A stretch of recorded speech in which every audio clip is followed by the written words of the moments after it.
I got to think, why is armor important when it comes to the game? And it's not just that I like Anvil's design language a bit. I like it a little bit more than RSI and such. But Anvil ships were always a little bit smaller. They were always these like heavily armored, more compact ships. And originally, when the game was coming out, they were supposed to be different sizes of jump portals, basically. So capital ships would only be able to go through the biggest ones, and smaller ships would be able to go through some of the smaller ones. And so I figured the biggest orgs would probably have these massive capital fleets, and so I drifted more towards anvil ships as a large ISK, medium to large size fleet that could go through the smaller jump portals, and that's changed. But it also comes down to some of these debates that I have with um, people with like the Myst Odyssey versus the Carrack and things like that. It isn't that I think that those ships are bad or that they will be bad, but it's that I think that military ships, we have basically two primary manufacturers. You have the um well, you got Aegis, RSI, and you got Anvil. And Aegis makes these kind of high-tech, high-powered first strike sort of aircraft basically, and they have like crazy unique designs for, sophisticated military spec aircraft is basically what I see. RSI basically is like a generalist manufacturer that manufactures a few different types of ships, but when it comes to their military contracts, it's more very big, very large, high-powered military craft, capital size. And then Anvil has always been more of like a modern military. Like if you think RSI is like battleships, like World War II battleships, then Anvil's like the modern, military, more sleek, more efficient, good armor, like solid all around armor with decent firepower, more of kind of the mid range, not necessarily, meant to be in the attacking on the front lines, but they have more utility, mobility, all that good stuff. And then when you start thinking about what is in the game, there's really only a few things, honestly, here. When we look at the races so far, for the most part, you do have Vandal with missiles and things like that, and and the Banu, I'm still they have missiles and stuff as well. But a lot of the alien races have laser weaponry and like technology. So in atmosphere, they will have probably better flight capabilities and stuff, less parts that can be blown off. But they also use laser weapons, which, from what I understand through the lore, unless it's changed over the years, not that many years ago, they did have a discussion when they were talking about the Vulcan and the Crucible. Um, and they mentioned the lore when it came to shield technology and how it doesn't really stop ballistic projectiles. It reduces the velocity before they hit. And with alien laser weapons and stuff, they don't have any mass. So apparently, what's supposed to happen is that the shield tech, when when physical objects come into the shield, it slows down the object to help blunt the force. And then when it comes to laser weapons, they hit the shield and it dissipates because it doesn't have any physical matter, so it can't go through. And this makes it to where ships with bigger penetrating ammunition are able to go through shields and make big dents in ships that don't have enough armor. And when it comes to, like, let's say the RSI Perseus, size 7 bespoke cannon shooting physical projectile, like big physical shells, that means that, even if, let's say there's because they talk about being able to modify your ammunition in the Perseus. So let's say that theoretically there's an explosive round. Chris Roberts and them, let's say they watched that Battlefield movie and they had the battleship fight the aliens, and they had the explosive rounds that they had to move from one turret to the other when one got destroyed. Well, if a explosive round goes through a shield and then it still hits, it doesn't really matter that it doesn't have the velocity as much because the explosion's still going to go off. And but when it comes to laser weapons, you have to get through the shields. So with a lot of combat, people that have uh, physical rounds are basically human. So in our first few systems, we're very common. Like we're able to see this quite a lot. But realistically, it's going to be players without like a lot of orgs that don't want to deal with ammunition and producing ballistic rounds and stuff like that. They're probably just going to run lasers. And you can see this now in PvP because most of the PvP players are just running lasers because they say they're better.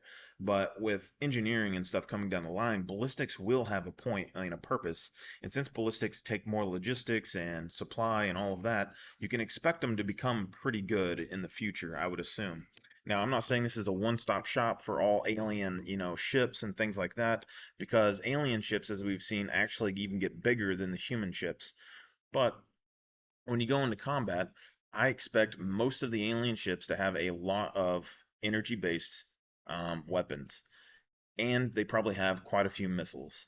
So we're looking at that. We know that we need shields to stop energy-based weapons, and then you start looking at like things like the MISC manufacturers, which with MISC they could potentially have armor composites and stuff like that. And I'm not, throwing armor composites out the window. I think armor composites are going to be a very important thing later on in the game, and you can probably, I would assume, potentially replace any of the armor on the outside of a ship with a composite at some point to make it more durable, which would make every ship in the game a lot better end game than it would be starting out. Okay, so if they balanced all the ships to be equal end game, and then they're not equal at the beginning, then you have like the different varieties and all that stuff that you can have different purchases, different entry levels, but the same endpoint. I do like that idea a little bit, but I don't automatically like when I look at like a MISC company, I don't think armor. I think potentially a composite, but it's more like a civilian RV. They have a lot of luxury, they have a lot of utility, they have pretty much all of the facilities and things that you would possibly ever want inside of a ship. Take the Odyssey, for example. You probably have like aquaponic systems in there, food, oxygen, water recycling. You got mining, you got refining, you got mobility. You got a big cargo bay area, all of that. But then when you look at like the design of the ship, there's multiple entry points, there's big open areas. Um, any of those systems could potentially get damaged, which makes them not as good. And then when you look at something like the Carrack, you got potentially, lower shields, but you also got higher armor. So while it might not be as effective at stopping laser weapons from getting through and damaging the ship, it will have armor to help protect versus the laser weapons when they get through the shields, and also be able to protect against ballistics being shot by pirates and humans and players and things along those lines, environmental conditions, which is partially why I like a good amount of armor on my ships. And I think as ballistics become more important later on, if they do stay relevant in the game, uh, having good armor will be a good thing to have because you can just take, say, the Odyssey, for example, and in my mind, you don't want to like everyone that talks to me about the Odyssey, and I talk about like putting it in a military fleet. They always ask like, why wouldn't I put an Odyssey there instead of a Carrack or something? And specifically, it's one because of the design of the ship. I think that the engines are vulnerable and all that stuff. And two, I don't think that it's going to have the armor needed to stop ballistic rounds. So even like against like NPCs and aliens and all that stuff, using laser weapons, or even against other players that don't have huge supply lines to supply you, and they just fight you with laser weapons, and yeah, the Odyssey is going to be great at that because it has very powerful shields. But as soon as you go up against, say, like a pirate or a player or an NPC that's running major ballistics, I think it's going to go right through the shield and it's going to blow off your engine or damage a component and you're going to be stuck in the water. So instead of having really strong shields or super strong armor, I like that middle ground, and I also like the size. I like the flexibility when it comes to like ship sizes as well. So with the javelin and things like that, you can't like land on a planet surface. Not the biggest thing, but if you can't land on a planet surface, then you're always going to have to defend yourself against other ships that can't land on planet surfaces. So And if you're able to land on a planet surface, you don't have to worry about, a javelin flying over, nuking your ship out of orbit, and then, dealing with all that. Potentially, you'd have to worry about them coming down, but it seems like less risk, there's more area for them to need to search. And then if someone does come down, they're not going to be able to bring every big ship that they possibly can, and at least it takes those ships kind of out of their element. Javelin might be able to come down out of atmosphere, but when you're looking at a javelin, um, let's just take the Squadron 42 video, or the gameplay that they showed during CitizenCon. You have like the Bengal carrier, and they're fighting, boom, boom, boom, boom, boom, and then the fighters come in and they destroy the turrets on the bottom, and then he's like, "We need covering fire." That's what I'm picturing when you're talking about planetary atmospheric flight. Even if you had a Bengal carrier and it was able to go into atmosphere, you would fly it down. You were only going to be able to get access to those bottom turrets. So say you have two turrets or however many are down there. Well, all I have to do is destroy those turrets or cripple your engines and have you crash. Since our ships are already on the ground, we don't really have to worry about crashing, and a lot of ships have more upper direction firepower than lower direction firepower. So you'll look at a lot of ships, say like the free, or was it the Freelancer, things like that. Two upper turrets, one lower turret. Odyssey, two upper turrets, one lower turret. There's a lot of, it seems like, balance for aerial defense more than ground assault with a lot of ships. And this is where, for me, the balance becomes, um, do I really care about getting into fleet battles with people in space? Not necessarily. Um, as long as I can make it to a planet and land, I'll be okay for the most part. Now, the thing that this becomes a lot more important with would be like moons and things that have no gravity or atmosphere. Those big ships are going to be able to go and nuke you and take you out. But as long as there's planets with, gravity or some sort of, you know, something that keeps ships from going in there, I would be fine landing my ships in it and staying in there for a while and using it as cover. Probably the worst effect you could have is like, it being corrosive or something and your ships, break down and collapse on the planet. But for me, that is the gameplay when it comes to a game like this. It's not necessarily win or losing a PvP fight with people in space. It's if I go down and I crash on a planet, I like the survival aspect. I want to be able to go crash land and then pick up the pieces, start building a base or something down on the surface, and get everything up and running again, and then keep on trucking. And as long as we can defend ourselves and do that, I think it's important. And also on the topic with composites from before, I got this like a feeling that you have a ship with thin armor, right? Because they make this big deal with composites all the time. Like you have the Banu Defender, has a unique armor composite that keeps it lightweight and durable or whatever. There's a few ships like that. Then you have like sabers and stuff that have probably an armor composite that makes them more stealthy. So we're looking at armor composites and stuff in the future that could potentially have all these kind of effects. So you could take the Saber's armor composite and stick it on a Carrack, or take that armor composite and stick it on a Kraken. There might be any number of like composites that you can put on things.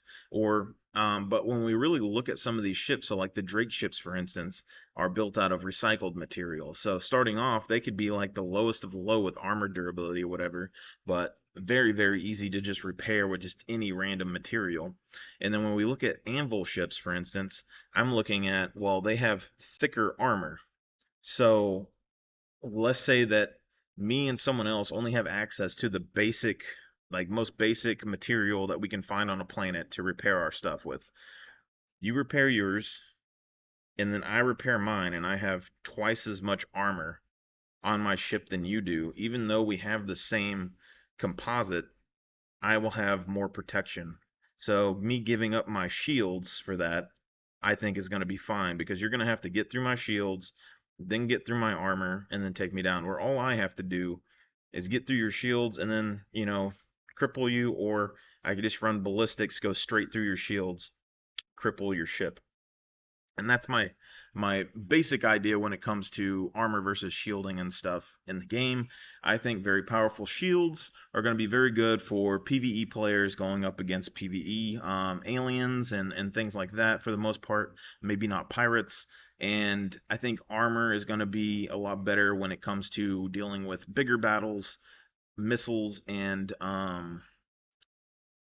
basically PvP players, which, as you've seen in my videos over the last few weeks, just me playing around with my Carrack, ever since they added engineering or whatever to the game, I've been flying that Carrack for the last 2 or 3 weeks, maybe a month or so, and I haven't destroyed it yet. I've still been flying it every day, and it hasn't went down yet, but every time that I've left or came back from a station, there's been players camping because that's what they're doing now. So they had a buff into stealth capabilities of a lot of ships, and so these PvP players figured out, well, oh, stealth is super broken. It's really funny if we just set out here and kill people where they can't see us. And so that's what I've been dealing with every day, going out and from a bunch of firebirds and stuff. They chase you down, they shoot missiles at you. The the Carrack's been getting red from it. As soon as they hit me once, it gets red. But even when I come in, usually I'm red and they hit me once or twice and it's still red. So I don't know what the limits are and when that's going to break. But so far, none of my fuses have been blown up. My ship hasn't got damaged. I've been able to repair in the stations and leave and exit fine. And that is also very important when it comes to quantum travel, because, for instance, when I'm leaving Grimhex, like we did the other day, I decided to leave my shields down to have my quantum ready and try to jump out as quickly as I could. And I ended up getting my quantum on and jumping, but they got a missile lock and fired a volley of missiles at the very end and smacked me in the tail with 2 or 3 missiles before my quantum fully took effect. And then they chased me down to the next point, and I was already trying to quantum to the next thing, and my quantum messed up. So then I had to reset, and they were there, and they fired another volley of 2 or 3 missiles right when I was leaving. So you can see that, in another ship, like an Odyssey, for example, you have more powerful shields. But when you're leaving places like that, if someone catches you and you take a shot, it's very possible that you're going to get a damaged engine or a damaged component or a hull breach somewhere, if your armor isn't good enough. And I don't know exactly what they plan on doing with all the armors and all the professions and ships, but for now, all I know is that Anvil has armor. Every ship it has armor for the most part. The only ship that I don't particularly, use or care that much for, because I think stealth is going to be very important, has been the Hornet. But even the Hornet is starting to grow on me a little bit, because I keep thinking of, the situations that I'd be using these ships, and the Hornet seems like I've liked the Saber forever. I like the looks of the Saber. I think stealth is going to be very important in the game, and the Saber can use size 4 missiles and stuff, which is going to make it very good for like picking off tanks and other things like that. Um, but the Anvil Hornet has fuel scoops. So when you're on a planetary surface, you're going to be able to keep it fueled a lot longer. You're not going to need to waste as much fuel when it comes to fueling all your ships. And that means that you can focus on like quantum fuel production or something when it comes to like a starfare or anything like that, or stay on a planet surface for longer and just use your quantum, boost whenever you need to get out really quickly, which would conserve quantum fuel for a longer period of time. But also like the extra armor, if you're using it for defense or you're using it for attacks or anything like that, being able to survive a couple of shots and get repaired is going to be a big deal. And I could easily see like someone flying a saber, for instance. Same thing with um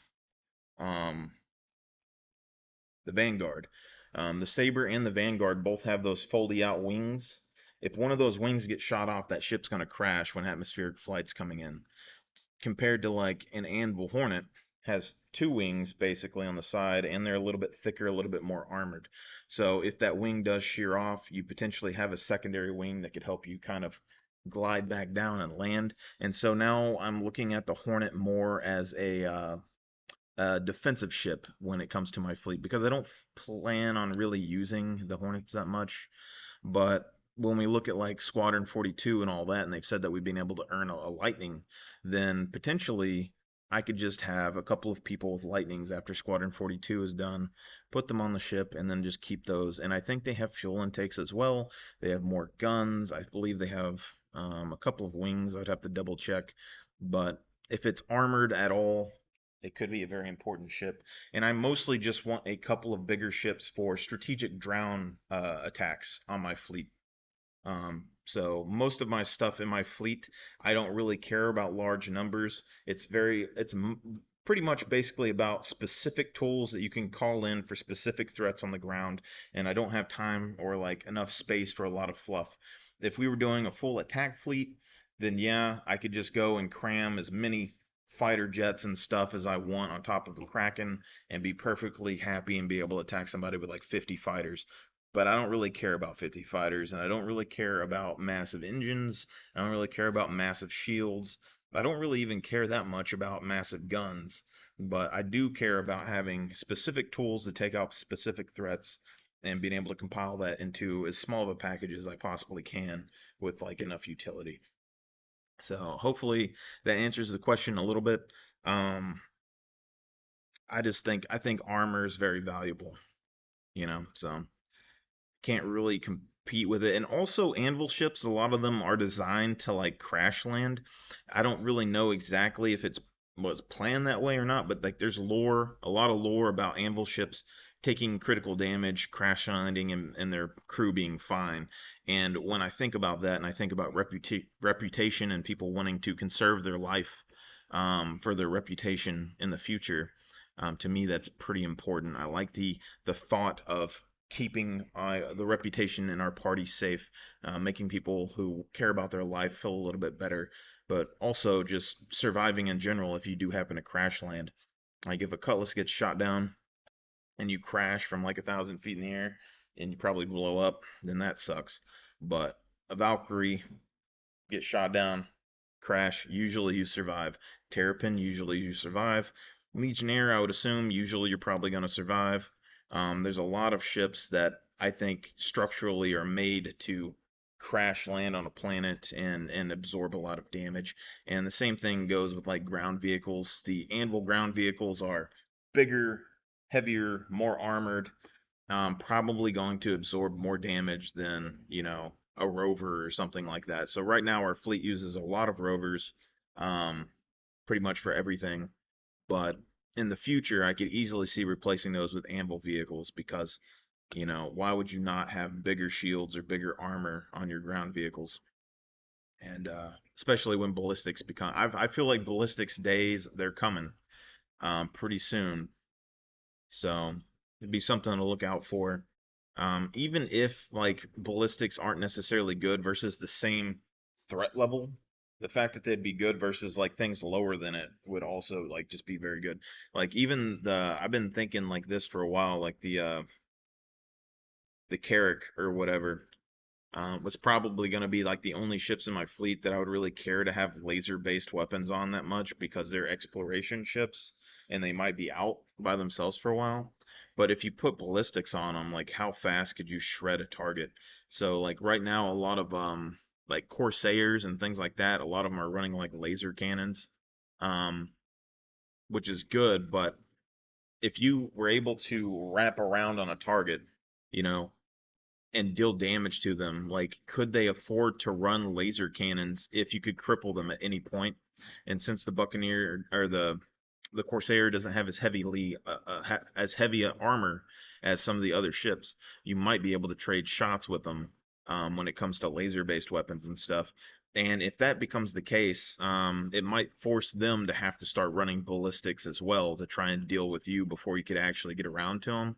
And then you'd have you know, size 5 ballistics versus size 4 ballistics. And I still think that heavily armored ships would be able to do a little bit more, take a little bit more out. So, y'all guys have a good one. And that's probably the last question I'm answering today. So, I'll see y'all guys.